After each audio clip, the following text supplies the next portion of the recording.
সূরা আলী ইমরান আলম তারা ইলাল্লাযীনা উতু নসীবাম মিনাল কিতাব ইউদআউনা ইলা কিতাবিল্লাহ। হে রাসূল, আপনি কি লক্ষ্য করেছেন যে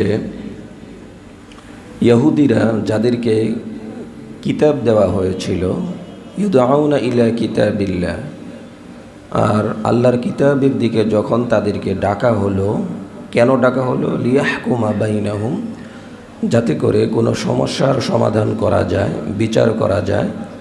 তো সুম্মা তাওয়াল্লা ফারিকুম মিনহুম, তো তাদের মধ্যে থেকে একটা দল মুখ ফিরিয়ে নিল, ওয়াহুম মুরিদুন, এবং তারা এই বাণীকে অগ্রাহ্য করলো, এই কিতাবকে অগ্রাহ্য করলো। কারণ কি? যালিকা বিআন্নাহুম ক্বালু লান তামাসসানা আন-নারু ইল্লা আইয়ামান মা'দুদাত, তারা বলে যে আমরা তো জাহান্নামের আগুনে জ্বলবো মাত্র কয়েকদিন। এই কারণে তারা এটাকে অস্বীকার করলো, অগ্রাহ্য করলো এই কিতাবকে। ওয়াগররহুম ফি দীনিহিম মা কানু ইফতারুন, যে দ্বীনের মধ্যে এটা ছিল, দ্বীনের ব্যাপারে তাদেরকে প্রতারিত হওয়া, তারা এভাবেই দ্বীনের ব্যাপারে প্রতারিত হয়েছে। এর শানে নজুল কি? এর শানে নজুল হচ্ছে, শানে নজুল মানে হচ্ছে প্রেক্ষাপট। এই আয়াত কেন নাজিল হইল? আয়াত নাজিল হওয়ার কারণ হচ্ছে রাসূল সাল্লাল্লাহু আলাইহি ওয়াসাল্লাম তাদের একটা শিক্ষালয়ে, ইহুদিদের একটা শিক্ষালয়ে গিয়েছিলেন। সেখানে নাঈম নামে আরও একজন ইহুদি তাদেরকে যখন বললেন যে তোমরা ইসলামের পথে আসো, দ্বীনের পথে আসো, তো তখন তারা বলল যে আপনি কোন ধর্মের অনুসারী? রসুলকে জিজ্ঞেস করে যে আপনি কোন ধর্মের অনুসারী? তো রসুল বললেন যে আমরা তো ইব্রাহিম ধর্মের অনুসারী। তখন তারা বলে যে ইব্রাহিম আলাইহিস সালাম তো ইহুদি ছিলেন, কিন্তু মূলত ইব্রাহিম আলাইহিস সালাম ইহুদি ছিলেন না। তিনি ইহুদিও ছিলেন না, তিনি খ্রিস্টানও ছিলেন না, বরং তিনি নিজেই মিল্লাতা আবিকুম ইব্রাহিম, তার নিজেরই ধর্ম ছিল, সেটা হচ্ছে মিল্লাতা ইব্রাহিম, অর্থাৎ ইব্রাহিমের ধর্ম। এটা আলাদা একটা ধর্ম ছিল, যেই ব্যাপারে আল্লাহ তাআলা ইব্রাহিম আলাইহিস সালামের কাছে সহিফা পাঠিয়েছিলেন, একটা ছোট কিতাব পাঠিয়েছিলেন। এবং তার ব্যাপারে সূরা আল ইমরান এবং অসংখ্য জায়গায় বলা হয়েছে যে তিনি একনিষ্ঠভাবে, তিনি মুশরিক ছিলেন না, তিনি একনিষ্ঠভাবে আল্লাহর ইবাদত করতেন, অর্থাৎ তার ধর্মটাই ছিল আলাদা। তো রসুল বললেন যে তিনি তো ইহুদি ছিলেন না, কিন্তু ইহুদিরা বলে যে না, তিনি ইহুদি ছিলেন। তো তোমরা এটা কোথায় পাইছো? তো তারা বলে যে আমরা তাওরাতের মধ্যে পেয়েছি। তো রসুল বললেন আচ্ছা ঠিক আছে, তাওরাতের কাছে আসো, দেখি তাওরাতের মধ্যে কি আছে। তখন তারা তাওরাত খুলতে রাজি না, তারা আর তাওরাত খুলল না, অর্থাৎ এটা ছিল তাদের মিথ্যা বলা। এরই প্রেক্ষাপটে আরেকটা ঘটনা আসছে যে ইহুদিদের মধ্যে একজন নারী, একজন পুরুষ, তারা ব্যভিচার করছে, জিনা করছে। তো জিনা করার পরে ইহুদি ধর্মে জিনাকারীর শাস্তি হচ্ছে, ব্যভিচারের শাস্তি হচ্ছে রজম মারা, অর্থাৎ বুক পর্যন্ত মাটির মধ্যে তাদেরকে গেড়ে পাথর দিয়ে হত্যা করে ফেলা। এটা হচ্ছে ইহুদিদের ধর্মের শাস্তি। তো তারা মনে করলো আমাদের ধর্মে যেহেতু এত কঠিন শাস্তি, তাহলে রসুলের কাছে যাই, দেখি রসুলের কাছে কি আছে। তো রসুলের কাছে যখন আসলো এই বিচার নিয়ে, তো তখন রসুলও বললেন যে আমাদের ধর্মেও তো এরকম শাস্তি। তো তখন তারা বলল যে আসলে তাহলে আমরা দেখি তাওরাত কিতাবের মধ্যে কি আছে, দেখবো, আমরা দেখতে চাই। তখন তারা এক পণ্ডিতের কাছে গেল, তাদের একজন আলেম ছিল, তার কাছে গেল, তার কাছে গিয়ে জিজ্ঞেস করলো যে ব্যভিচারের শাস্তি কি ইহুদি ধর্মে? তো সে বলল যে না, ব্যভিচারের শাস্তি তো এরকম কোনো কিছু নাই। অর্থাৎ ওই জায়গা সে হাত দিয়ে ধরে ওইটুকু গোপন রেখে তাদেরকে খুশি করার জন্য বলল যে ব্যভিচারের এই ধরনের কোনো শাস্তি নাই। আর তারা যেহেতু সম্ভ্রান্ত পরিবারের লোক ছিলেন, উভয়ই পুরুষ এবং নারী, এই জন্য সেই আলেম, সেই ইহুদি আলেম, সে মিথ্যা বলছে, অর্থাৎ ওইটাকে গোপন করছে। তখন আব্দুল্লাহ ইবনে সালাম তিনি বললেন যে আপনি হাত দিয়ে কি ধরে রাখছেন? আপনি হাত দিয়ে যা ধরে রাখছেন ওইটার নিচেই ব্যভিচারের শাস্তি যে রজম, সেটা তাওরাতের মধ্যে আসছে। পরে তার হাত সরানো হলো, দেখা গেল যে আসলে ঠিকই। তো এরপরে রাসূল সাল্লাল্লাহু আলাইহি ওয়াসাল্লামের উপরে তারা রাগান্বিত হয়ে গেল ইহুদিরা। এরই পরিপ্রেক্ষিতে এই আয়াত নাজিল হয় যে তোমাদেরকে কিতাবের কিছু অংশ দেওয়া হয়েছে এবং আল্লাহর পক্ষ থেকে যেই কিতাবটা আসছে সেই কিতাব দিয়ে যখন তোমাদের বিচার করতে চাওয়া হয় তখন তোমরা এই কিতাব থেকে মুখ ফিরিয়ে নাও। তো এরকম ঘটনা আরেকটা ঘটনা আসছে যে রাসূল সাল্লাল্লাহু আলাইহি ওয়াসাল্লামের যত গুণাবলী আছে তাওরাত কিতাবের মধ্যে এই সমস্ত গুণাবলী দেওয়া ছিল। তো যখন ইহুদিদেরকে বলা হইতো যে তোমাদের কিতাবের মধ্যেই তো রসুলের অনেক বৈশিষ্ট্যের কথা আছে, তো তখন তারা ওইগুলিকে গোপন রাখতো, তখন তারা এগুলি প্রকাশ করতো না। যেখানে মুহাম্মদের নাম থাকতো এগুলি তারা মুছে দিত।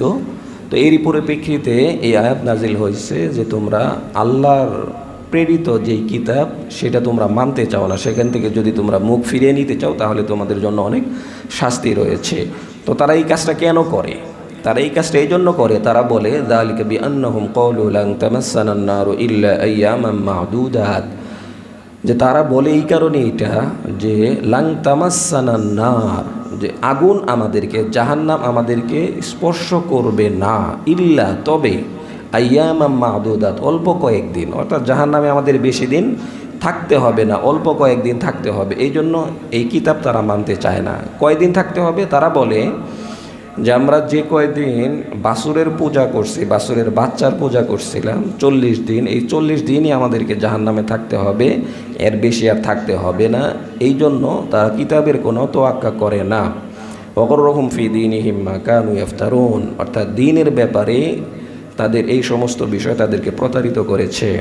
এর পরের দিকে ফাকাইফা ইযা জামা'নাহুম লিয়াউমিল লা রাইবা ফীহি ওয়া বুফিয়াত কুল্লু নাফসিম মা কাসাবাত ওয়া হুম লা ইউলামুন। ফাকাইফা কি হবে যখন তাদেরকে একত্রিত করা হবে, লিয়াউমিল্লাহ ওই দিন, অর্থাৎ হাসরের ময়দানে যখন তাদেরকে একত্রিত করা হবে তাদের কি উপায় হবে, যে তারা যেই সমস্ত কথা বলতেছে লা রাইবা ফীহি, যেই দিন সম্পর্কে কোনো সন্দেহ নাই, দাঁড়াইতেই হবে আল্লাহর সামনে। ওয়াফিয়াত কুল্লু নাফসিম মা কাসাবাত ওয়া হুম লা ইউলামুন, কুল্লু নাফসিন প্রত্যেক মানুষকেই মা কাসাবাত যা সে আমল করছে এর প্রতিদান পরিপূর্ণভাবে দিয়ে দেওয়া হবে। ওয়া হুম লা ইউলামুন, তাদের কারো উপরেই আল্লাহ তাআলা জুলুম করবেন না, কারো উপরেই জুলুম করা হবে না, অর্থাৎ যে যা করছে সেই অনুপাতে তাকে যাজা খায়ের দেওয়া হবে, ভালো করলে ভালো পাবে, খারাপ করলে খারাপটা তাকে দিয়ে দেওয়া হবে, কারো উপরেই জুলুম করা হবে না।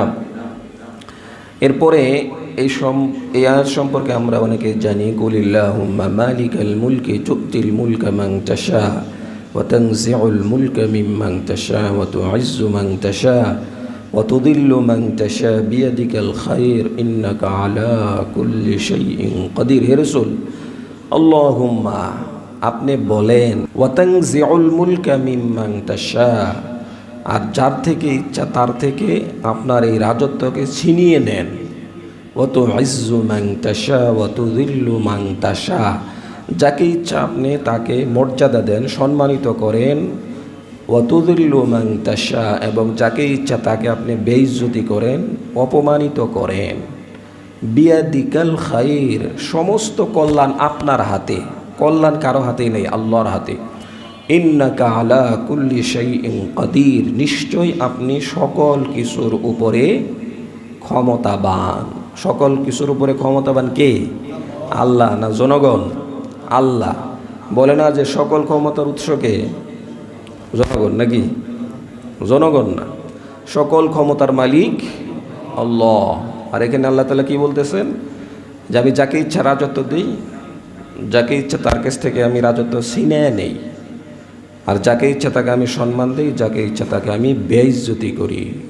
আর সকল কল্যাণের মালিক আমি, আমার হাতে, আর সকল ক্ষমতার উৎসও আল্লাহ তাআলা। এই আয়াতের শানে নুজুল হচ্ছে, অর্থাৎ এর প্রেক্ষাপট কি, কেন নাজিল হইল এই আয়াত?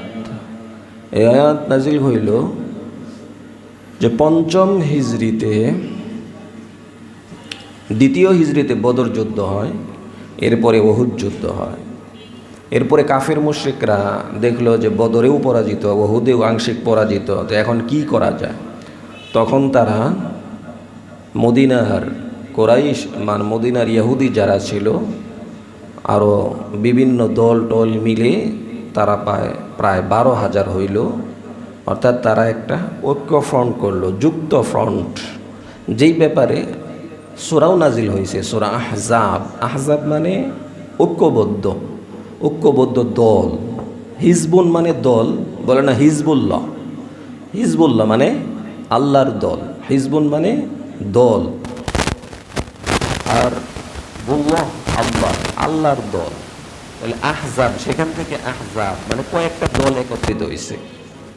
আমাদের আছে না দেশে এইবার 11 না 10 দলীয় জোট, আবার এদিকে জোট, এই আর কি। এর আগে ছিল 4 দলীয় জোট। আর জোটের তো আর শেষ নাই, 18, 20 যা হইতে পারে আর কি। তো কাফের মুশরিকরা তারাও ঐক্যবদ্ধ হয়েছে, যুক্ত ফ্রন্ট করছে, সমস্ত কাফের মিলে একটা দল। এরা মদিনায় অ্যাটাক করবে, মদিনায় আক্রমণ করবে। তো রাসূল সাল্লাল্লাহু আলাইহি ওয়াসাল্লাম এটা জেনে সাহাবীদেরকে নিয়ে বসছেন যে কী করা যায়। তখন সালমান আল ফারসি রাদিয়াল্লাহু তাআলা আনহু পরামর্শ দিলেন, তাহলে মদিনার চতুর্পাশে পরিখা খনন করা হোক, যাতে করে কাফের মুশরিকরা মদিনায় অ্যাটাক করতে, আক্রমণ করতে না পারে।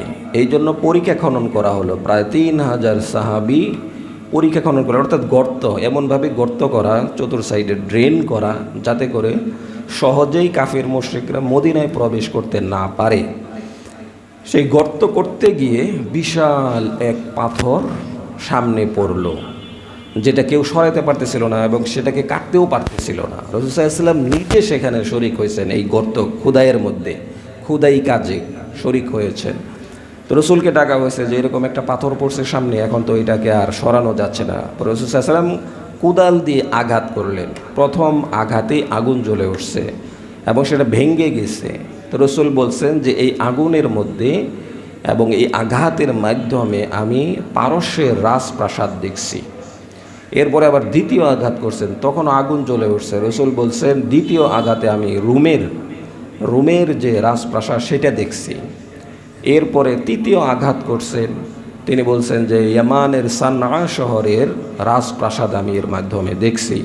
তখন কাফের মুশরিকরা হাসাহাসি করতেছে, আরে মুসলমানরা না খেয়ে পরিখা খনন করতেছে, পেটে পাথর বাজছে, কয়েকদিন পর্যন্ত যাদের খাবার নাই, যাদের সামনে যুদ্ধ ছাড়া কোনো গতি নাই, যুদ্ধের জন্য প্রস্তুতি গ্রহণ করতে গিয়ে যাদেরকে পরিখা খনন করতে হচ্ছে, তারা সান্না দেখতেছে, তারা রুম দেখতেছে, তারা পারস্যের ক্ষমতা দেখতে চাইতেছে, তারা এগুলো নিয়ে হাসাহাসি করতে বলে না যে মোল্লারা খাইতে পায় না, আবার ক্ষমতায় যাইতে চায়। ক্ষমতা তো আমাদের জন্য, মোল্লারা কেন ক্ষমতায় যাবে, তাই না? বলে না এগুলি যে এগুলি আমাদের জন্য, এগুলি তো তাদের জন্য না। তো এরকম হাসাহাসি করতেছিল। তো কি হইল? রাসূল সাল্লাল্লাহু আলাইহি ওয়াসাল্লাম যে ভবিষ্যৎবাণী করছেন তা অক্ষরে অক্ষরে কিছুদিন পরেই বাস্তবায়ন হয়ে গেল। 5ম হিজরিতে এই খন্দকের যুদ্ধ, 6ষ্ঠ হিজরিতে হুদাইবিয়ার সন্ধি তারা ভঙ্গ করলো। ভঙ্গ করার কারণে 8ম হিজরিতে আল্লাহ তাআলা মক্কার বিজয় দান করলেন মুসলমানদেরকে। মক্কা বিজয় হয়ে গেল অল্প সময়ের মধ্যে। কয়দিন? 1 দশকও না, কয়েকদিনের মধ্যে মুসলমানরা বিজয়ী হয়ে গেলেন। যেই ভবিষ্যৎবাণী রসুল করছিলেন সেটা বাস্তবে পরিণত হয়ে গেল অল্প সময়ের মধ্যে। এরপরে রাসূল সাল্লাল্লাহু আলাইহি ওয়াসাল্লাম 2 বছর রাষ্ট্রনায়ক শাসন ব্যবস্থা পরিচালনা করলেন, 2.5 বছর। এরপরে তো রসুল চলেই গেলেন। এরপরে আবু বকর রাদিয়াল্লাহু তাআলা আনহু খলিফা ছিলেন প্রায় 2.5 বছর বা 4 বছর। এরপরে উমর রাদিয়াল্লাহু তাআলা আনহু খলিফা ছিলেন প্রায় 10 বছর, 10.5 বছর খলিফা ছিলেন, এই যে রাষ্ট্র চালাইছেন। এবং উমর রাদিয়াল্লাহু তাআলা আনহুর সময়ে এই রোম, পারস্য, সান্না, ইয়ামান, এই ইরাক, ইরান যা আছে এই সব কিছুই মুসলমানদের কবজায় চলে আসছে।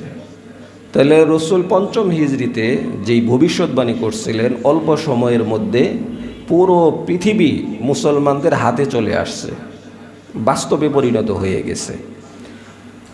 তখন এই কাফের মুশরিকরা যখন হাসাহাসি করতেছিল, তখন আল্লাহ তাআলা এই আয়াত নাজিল করেন, কুলিল্লাহুম্মা মালিকাল মুলক। হে রাসূল, আপনি বলেন, আরে রাজত্ব নিয়ে হাসাহাসি করতেছ? রাজত্বের মালিক তো আল্লাহ। আল্লাহ যাকে ইচ্ছা রাজত্ব দিবেন, যাকে ইচ্ছা তার কাছ থেকে ছিনিয়ে নেবেন, যাকে ইচ্ছা তাকে সম্মান দেবেন, যাকে ইচ্ছা তাকে বেইজ্জতি করবেন। তার হাতেই সমস্ত কল্যাণ এবং তিনি সকল কিছুর ঊর্ধ্বে এবং সকল ক্ষমতার উৎস হচ্ছে আল্লাহ সুবহানাহু ওয়া তাআলা। তো এই অল্প সময়ের মধ্যেই মুসলমানরা বিজয়ী হয়ে গেল, এই সম্পর্কেই এই আয়াত নাজিল হয়েছে। এই আয়াত আমরা শুনছি না, এর আগেও শুনছি। অনেক রাজনৈতিক ব্যক্তিবর্গদেরকেও এই আয়াত পড়তে শোনা যায়। তারা বলে যে রাজত্বের মালিক আল্লাহ, আল্লাহ আমাদেরকে দিবে আর কি। যাই হোক, তো এই ব্যাপারে এইভাবে এই আয়াত নাজিল হয়েছিল। তো আসলেই আল্লাহ যাকে ইচ্ছা তাকেই দেন, এবং যাকে ইচ্ছা তার কাছ থেকে ছিনিয়ে নেন। যাকে ইচ্ছা তাকে দেন, পরীক্ষা করার জন্য দেন। ফেরাউনকেও তো দিছিলেন। ফেরাউনকে এমন দেওয়া দিছিলেন যে 500 বছর রাজত্ব করছে।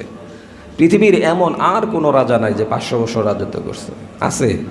আমার বাংলাদেশে তো 5 বছর পর পরই পরিবর্তন। যাই হোক, এর আগে যিনি ছিলেন 17 বছর যে কোনোভাবে ছিলেন আর কি। তো এখন আবার কে আসে কে যায় সেটা বলা যায় না, কিন্তু রাজত্বের সময় খুবই কম। 100 বছর তো জীবনই নাই, হায়াতই নাই। এর আগে যিনি ছিলেন তিনি তো এমনভাবে ক্যাপচার করছিলেন যে শুধুমাত্র আল্লাহকে কোনো রকম ম্যানেজ করতে পারলে আর কোনো সমস্যা নাই, এরকম একটা অবস্থা হয়েছিল। কিন্তু আল্লাহ তাআলা ছোটো ছোটো বাচ্চাদেরকে দিয়ে তার মসনদকে ধ্বংস করে দিয়েছেন। তো এটা আল্লাহ তাআলা পারেন, এটা আল্লাহ তাআলার কাছে কোনো ব্যাপারই না। কারণ ফেরাউন 500 বছর রাজত্ব করছে, আর এখন তো মানুষের 500 বছর হায়াত নাই, 200 বছর হায়াত নাই, 100 বছর হায়াত নাই, 50-এও মারা যায়। তো 5 বছর 10 বছর রাজত্ব করতে গিয়েই দেখা যায় তারা নিজেদেরকে আল্লাহ দাবি করে বসেন, মানে নিজ মনে হয় যেন তিনি আল্লাহ, এরকম মনে করতে চায়। তো তখনই আল্লাহ তাআলা তাদেরকে বেইজ্জতি করেন এবং তাদের রাজত্ব কেড়ে নেন। এই জন্য বুঝতে হবে ইন্নাকা আলা কুল্লি শাইইন কাদির, যে সকল ক্ষমতার উৎস আল্লাহ। তুলিজুল লাইলা ফিন নাহারি ওয়া তুলিজুন নাহারা ফিল লাইল ওয়া তুখরিজুল হাইয়া মিনাল মাইয়িতি ওয়া তুখরিজুল মাইয়িতা মিনাল হাইয়্যি ওয়া তারযুকু মান তাশাউ বিগাইরি হিসাব। তুলিজুল লাইল ফিন নাহার, যে আল্লাহ তাআলা এত শক্তির মালিক যিনি দিনের মধ্যে রাত্রিকে ঢুকিয়ে দেন। এই যে দিন ছিল, রাত ঢুকাইয়া দিচ্ছে। আবার কয়েক ঘন্টা পরেই সকাল ভোর 6টা 6:30 থেকেই আল্লাহ তাআলা রাতকে দিনের মধ্যে, দিনকে রাতের মধ্যে ঢুকিয়ে দেন। এই পরিবর্তন একমাত্র কে করতে পারেন? আল্লাহ। সারা পৃথিবীর মানুষ মিলেও এটাকে রদবদল করতে পারবে না। আপনার ঘর আপনি অন্ধকার রাখতে পারেন, কিন্তু সারা বিশ্ব অন্ধকার রাখা যাবে? অন্ধকার রাখা যাবে না। সারা বিশ্বের লাইট অফ করে রাখা যাবে না। এই লাইট সুইচ দিয়ে নেওয়ালা একজনই, কারো ক্ষমতা নাই যে এই সুইচ ইচ্ছা করলেই দিবে, এই সুইচ ইচ্ছা করলেই বন্ধ করবে, এই ক্ষমতা কারো নাই। এটা আল্লাহ। আল্লাহ ফেরেশতাদের মাধ্যমে এই লাইট দেওয়ার এবং নিভানোর ব্যবস্থা করতেছেন। ওয়া তুখরিজুল হাইয়া মিনাল মাইয়্যিত, তিনি মৌত থেকে জীবিত করেন। ওয়া তুখরিজুল মাইয়্যিতা মিনাল হাইয়্যি, অর্থাৎ জীবন থেকে মৃত, মৃত থেকে জীবিত। এটা আল্লাহ তাআলাই করেন, আর কেউ করতে পারে না। ওয়া তারযুকু মান তাশাউ বিগাইরি হিসাব, এবং যাকে ইচ্ছা তাকে আল্লাহ তাআলা বিগাইরি হিসাব, অর্থাৎ অগণিত রিজিকের ব্যবস্থা করেন, মানে গোনা ছাড়া। এরকম আছে না যে তার যে কত টাকা সে নিজেও জানে না, তার যে কত খাবার সে নিজেও জানে না, অগণিত। এইভাবে আল্লাহ তাআলা তাকে দান করেন। এটা যার ব্যাপারে আল্লাহ ইচ্ছা করেন তাকেই তিনি দেন। এর পরের দিকে লা ইয়াত্তাখিযুল মুমিনুনাল কাফিরিনা আউলিয়া মিন দুনিল মুমিনিন, যে মুমিনদের জন্য উচিত হবে না কোনো কাফেরকে বন্ধু বানানো। অর্থাৎ একজন মুমিন ছাড়া কাফেরকে বন্ধু বানাবে, এটা কখনোই উচিত হবে না। এটা যদি করে তাহলে কি হবে? ওয়া মান ইয়াফআল যালিকা ফালাইসা মিনাল্লাহ ফি শাই, তাহলে এই ব্যাপারটা এরকম হবে। এটা যদি কেউ করে, যে মুমিন আছে, মুমিন বাদ দিয়ে সে কাফেরের সাথে বন্ধুত্ব করে, তাহলে কি হবে? তাহলে এর কারণে আল্লাহর সাথে তার কোনো সম্পর্ক থাকবে না। ইল্লা আন তাত্তাকু মিনহুম তুকাহ, তবে আত্মরক্ষার জন্য কেউ যদি কোনো কারণে সংক্ষিপ্ত সময়ে কারো সাথে ভালো ব্যবহার চালিয়ে যায়, সেটা ভিন্ন। আত্মরক্ষার জন্য, যে তার সাথে একটু সম্পর্ক না রাখলে এখন আমার সমস্যা হইতেছে, কিন্তু দিল দিয়ে না, বাহ্যিকভাবে দেখা গেল যে কোনো জায়গায় কেউ হিন্দুর মানে অফিসে চাকরি করতেছে, তো তার সাথে মোটামুটি যেটা আচরণ, এই ধরনের আচরণ করতেছে, কিন্তু অন্তর দিয়ে না। এটা হচ্ছে অল্প সময়ের জন্য। ওয়াইহাযযিরুকুমুল্লাহু নাফসা, আল্লাহ তাআলা তার নিজের সম্পর্কে ভয় দেখাচ্ছেন আমাদেরকে। ওয়া ইলাল্লাহিল মাসীর, আর সকলকেই আল্লাহর দিকেই ফিরে যেতে হবে। এখানে শানে নুজুল হচ্ছে যে লা ইয়াত্তাখিযুল মুমিনুনাল কাফিরিনা আউলিয়া মিন দুনিল মুমিনিন, তোমরা মুমিন বাদ দিয়ে কাফেরদের সাথে বন্ধুত্ব করবে না। মদিনার কিছু ইহুদি ছিল, তারা আনসার সাহাবীদের সাথে বন্ধুত্ব করেছিল। বন্ধুত্ব করার পরে ফুসলায় আর কি, ইহুদি ধর্মের দাওয়াত দেয়। তো এরপরে যখন তাদেরকে বলা হলো যে তোমরা তাদের সাথে যে বন্ধুত্ব করছো এতে করে ক্ষতিগ্রস্ত হবে, কিন্তু তারা এটা মানতে চায় না। তারা বলে যে না, ইহুদিরা তো অনেক ভালো, বন্ধুত্ব করলে সমস্যা কি? তখন আল্লাহ তাআলা এই আয়াত নাজিল করেন যে সমস্যা আছে। সমস্যা আছে কেন? যে আমি জানি ইহুদিদের দিলের মধ্যে কি আছে, হিন্দুদের দিলের মধ্যে কি আছে আল্লাহ জানেন, মুশরিকদের দিলের মধ্যে কি আছেন আল্লাহ জানেন, খ্রিস্টানদের দিলের মধ্যে কি আছেন আল্লাহ জানেন। কিন্তু আমি দেখি বাহিরেরটা, তার মুখেরটা, আর আল্লাহ দেখেন ভিতরেরটা। যেহেতু আল্লাহ তাআলা বলতেছেন এদের সাথে বন্ধুত্ব করা যাবে না, তার মানে বন্ধুত্ব করা যাবে না। এই একটা। আরেকটা ঘটনা আসছে যে হাতেব ইবনে আবি বালতা, তার মক্কায় কিছু আত্মীয় স্বজন ছিল। মক্কায় আত্মীয় স্বজন ছিল, যেহেতু মক্কায় আত্মীয় স্বজন ছিল, মক্কার আত্মীয় স্বজনরা যাতে ভালো থাকে এই জন্য মুসলমানদের বিভিন্ন প্ল্যান এগুলি সে ফাঁস করে দেয় ইহুদিদের কাছে। তখন আল্লাহ তাআলা এই আয়াত নাযিল করলেন যে তুমি কাফেরদের পক্ষ হয়ে, ইহুদিদের পক্ষ হয়ে মুসলমানদের প্ল্যান অর্থাৎ মক্কা বিজয়ের প্ল্যান ফাঁস করতেছ, যুদ্ধের প্ল্যান ফাঁস করতেছ। এটা লম্বা ঘটনা আছে, তো এটা তো কখনোই উচিত না। তো তাকে হত্যা করতে চাইছিল, রসুল তাকে নিষেধ করছেন ওমর রাদিয়াল্লাহু তাআলা আনহুকে, যে না, সে একটা বেকায়দায় পরে এই কাজটা করছে। তো আল্লাহ তাআলা বলছেন যে মুমিন বাদ দিয়ে কখনোই কাফেরদের সাথে, ইহুদিদের সাথে বন্ধুত্ব করা যাবে না। তো এর পরের দিকে আল্লাহ তাআলা বলছেন আংতাত্তাকু মিনহুম তুকা, অল্প সময়ের জন্য হইতে পারে এটা, যদি তুমি ওই পরিস্থিতিতে পড়ে যাও তাহলে। এই ব্যাপারে আরেকটা ঘটনা আসছে যে মুসাইলামাতুল কাজ্জাব, যে নবুয়তের মিথ্যা দাবিদার, সে নিজেকে নবী দাবি করছিল যে আমিও নবী, রসুলও নবী, আমিও নবী, এবং এই পর্যন্ত প্রায় 30 জন মিথ্যা দাবি করছে যে আমি নবী। এবং এই যে গোলাম আহমদ কাদিয়ানি, সেও নিজেকে নবী দাবি করছে আর কি, মিথ্যা নবী দাবি করছে। তো মুসাইলামাতুল কাজ্জাব সে রসুল থাকতেই নিজের নবী দাবি করছে। তো এরপরে 2 জন সাহাবীরে নিয়ে আসছে, 2 জন সাহাবীরে নিয়ে এসে বলছে যে আচ্ছা রসুল সাল্লাল্লাহু আলাইহি ওয়াসাল্লামকে তুমি নবী মানো? বলছে যে হ্যাঁ নবী মানি। আমাকে নবী মানো? কয় হ্যাঁ মানি। এরপরে আরেকজন তাকে ছাইড়া দিচ্ছে, তো আরেকজন সাহাবীকে ধরে নিয়ে আসছে, ধরে নিয়ে আসার বলছে যে তুমি কি রসুলকে নবী মানো? তো বলছে হ্যাঁ রসুলকে নবী মানি। আমাকে নবী মানো? তো বলছে যে এটা প্রশ্নই আসে না, এটা আমি শুনতেও চাই না। তো সাথে সাথে ওই সাহাবীকে হত্যা করে ফেলছে। এরপরে যখন রসুলের কাছে এই ঘটনা শোনানো হয়েছে যে এই 2 লোকের ঘটনা হচ্ছে এটা, তো রসুল সাল্লাল্লাহু আলাইহি ওয়াসাল্লাম বলছেন যে যাকে শহীদ করা হয়েছে সে তো জান্নাতি, আর যে শুধুমাত্র মুখে বলছে যে তোমাকে অল্প সময়ের জন্য, এটা মনে মনে সে বাঁচার জন্য যে এটা বলছে, এতে করে তাকে কোনো দোষারোপ করা যাবে না, এতটুকু অনুমতি তাকে দেওয়া হয়েছে। আল্লাহ তাআলা দিছেন যে বাঁচার জন্য ওই সময়ে, ওই পরিপ্রেক্ষিতে।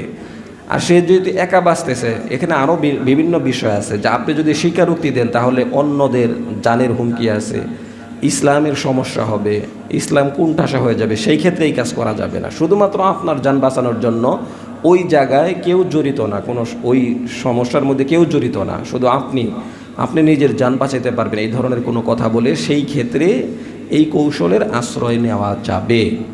কিন্তু ধর্মকে একদম জলাঞ্জলি দিয়ে নিজে বাঁচা, এইটা কিন্তু করা যাবে না, এটা আবার মুনাফিকি হবে। ওয়াইউহাযযিরুকুমুল্লাহু নাফসা ওয়া ইলাল্লাহিল মাসীর। আর আল্লাহ তাআলা তার সম্পর্কে আমাদেরকে ভয় দেখাচ্ছেন, আর সকলকেই তার দিকেই ফিরে আসতে হবে। কুল ইন তুখফু মা ফি সুদুরিকুম আও তুবদুহু ইয়ালামুল্লাহু ওয়া ইয়ালামু মা ফিস সামাওয়াতি ওয়া মা ফিল আরদ আল্লাহু আলা কুল্লি শাইইন কাদির। আল্লাহ তাআলা বলেন ইন তুখফু মা ফি সুদুরিকুম, তোমাদের অন্তরের মধ্যে, অন্তরের গহীনে কি আছে, যেটা গোপনে আছে, আও তুবদুহু, অথবা প্রকাশ যেটা আছে, যেটা প্রকাশ করো অন্তরের মধ্যে আছে, এটা গোপন রাখো আর প্রকাশ করো, ইয়ালামুল্লাহ, এই দুইটাই আল্লাহ জানেন। প্রকাশ করলেও আল্লাহ জানেন, গোপন রাখলেও আল্লাহ জানেন। এরকম না যে যেটা প্রকাশ করলাম এটা আল্লাহ জানলো আর যেটা গোপন রাখছে এটা আল্লাহ জানেন না, এরকম না। তো এই আয়াত ওই আয়াতের পরেই যে আমি কেন ইহুদিদের সাথে মিলতেছি, কেন মুশরিকদের সাথে মিলতেছি, এটা আমার দিলে, আমি যদিও বলি যে আমি সমস্যায় আছি কিন্তু আসলে সমস্যা না, দুনিয়াবি স্বার্থের জন্য আমি তাদের সাথে মিশতেছি, এটা কিন্তু আল্লাহ তাআলা জানেন।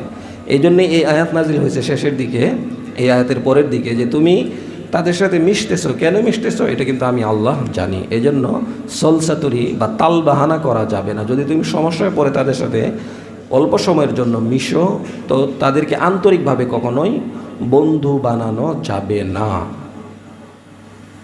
ওয়ায়ালামু মা ফিস সামাওয়াতি ওয়া মা ফিল আরদ, আর আসমান এবং জমিনের মধ্যে যা কিছু আছে, যা কিছু ঘটে, সবই আল্লাহ তাআলা জানেন। আল্লাহু আলা কুল্লি শাইইন কাদির, আর আল্লাহ তাআলা সকল কিছুর উপরে ক্ষমতাবান। ইয়াউমা তাজিদু কুল্লু নাফসিন মা আমিলাত মিন খাইরিন মুহদারা, যে যেদিন তোমরা দেখতে পারবে যে প্রত্যেক নফসই, প্রত্যেক মানুষ তার ভালো মন্দ তার কাছে উপস্থিত দেখতে পাবে, অর্থাৎ তার ভালো আমলনামা, তার খারাপ আমলনামা, ওমা আমিলাত মিন সু, তার মন্দ আমলনামা সবই তার সামনে উপস্থিত দেখবে। অমুক রাত্রে এটা করছি, আজকে উপস্থিত, অমুক দিন এটা করছি, তো উপস্থিত, নামাজ পড়ছি, তাহাজ্জুদ পড়ছি, এটাও উপস্থিত, রাত্রে অকাম করছি, সেইটাও উপস্থিত। তাওয়াদ্দুলাউ আন্না বাইনাহা ওয়া বাইনাহু আমাদাম বাঈদা, সে চাইবে যে তার আমলনামা এবং সে যাতে অনেক দূরত্বে চলে যায়, অর্থাৎ তার আমলনামা যাতে তার কাছে দেওয়া না হয়, অর্থাৎ তার আমলনামা থাকুক এক জায়গায়, সে থাকুক আরেক জায়গায়, এটা যাতে তার সাথে সম্পৃক্ত করা না হয়, সেটা এইটাই চাইবে। তাওয়াদ্দু, সে ইচ্ছা করবে যে তার এবং তার আমলনামার মাঝে যাতে অনেক দূর হয়ে যায়। ওয়ায়ুহাদ্দিরুকুমুল্লাহু নাফসা, আল্লাহ তাআলা তার নিজের সম্পর্কে আমাদেরকে ভয় দেখাচ্ছেন। আল্লাহু রাউফুম বিল ইবাদ, আল্লাহ তাআলা তার বান্দাদের উপরে দয়াবান এবং মেহেরবান।